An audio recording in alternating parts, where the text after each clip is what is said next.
ঈদ উল আজহা উপলক্ষে প্রশাসনিক বৈঠক করলেন হারোয়া বিডিও অফিসে। পবিত্র ঈদ উল আজহা উপলক্ষে প্রশাসনিক বৈঠক করলেন হারোয়া বিডিও অফিসে। হারোয়া ব্লকের সমস্ত ইমাম এবং মুয়াজ্জিনদের নিয়ে প্রশাসনিক বৈঠক করলেন। আগামী আসন্ন পবিত্র ঈদ উল আজহা উপলক্ষে এদিনে কুরবানি ঈদ উপলক্ষে বিভিন্ন দিক নিয়ে আলোচনা করলেন। ঈদের দিনে সেভ ড্রাইভ সেভ লাইভ মেনে চলতে হবে, কিভাবে কুরবানি করতে হবে, কুরবানির পরে অবশিষ্ট অংশগুলো কিভাবে বিনষ্ট করতে হবে এবং করোনা নিয়ে সচেতনতা বার্তা দিলেন। এই সমস্ত বিষয় নিয়ে আলোচনা করলেন। ইমামদের পক্ষে বিভিন্ন বিষয় নিয়ে আলোচনা হয়।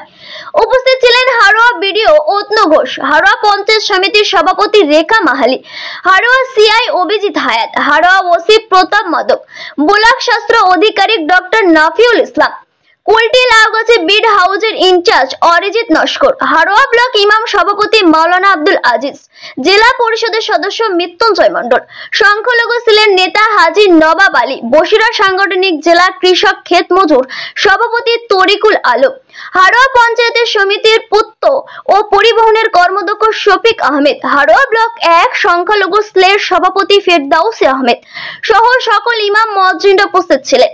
হারোয়া থেকে আইনুল মোল্লার রিপোর্ট, লাইভ নিউজ 66। আমাদের হারোয়া থানার ব্লকের আগামী 7 তারিখে ঈদের জোয়া বা কুরবানি ঈদ উপলক্ষে একটা আমাদের হারোয়া প্রশাসনিক ওসি সাহেব তিনি মিটিং ডেকেছিলেন, সেই জন্য আমরা এসেছিলাম।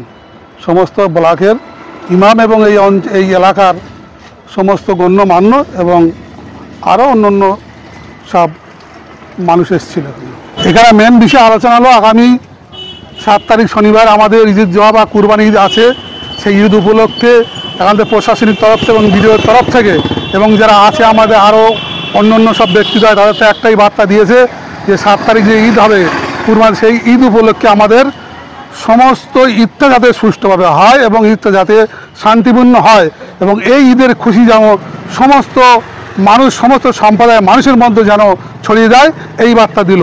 সেই সঙ্গে আরেকটা বার্তা দিল যে প্রত্যেক এলাকার যে গরু কুরবানি হবে, যে ছাগল কুরবানি হবে এবং অন্য পশু যে কুরবানি হবে, সেই কুরবানির পরে যে গোশত বন্টন বা বিতরণ হবে বা বিভিন্ন আত্মীয় স্বজনদের বাড়ি যারা নিয়ে যাবে, সেই সব নিয়ে যাওয়ার মাধ্যমে কিছু সতর্ক বার্তা আমাদের প্রশাসন দিয়েছেন।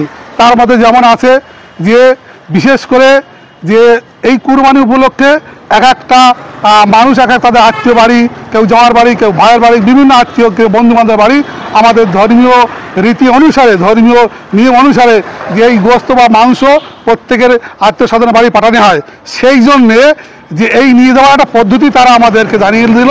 সেই পদ্ধতিটা কীরকম, যে যখন মাংস বা গোশত নিয়ে যাবে একটা কালো পেপারে করে নিয়ে যাবে, এই পেপারে করে নিয়ে যাবে যেন কিংবা থলের মতো নিয়ে যাবে, তার মধ্যে একটা কালো পেপার থাকে।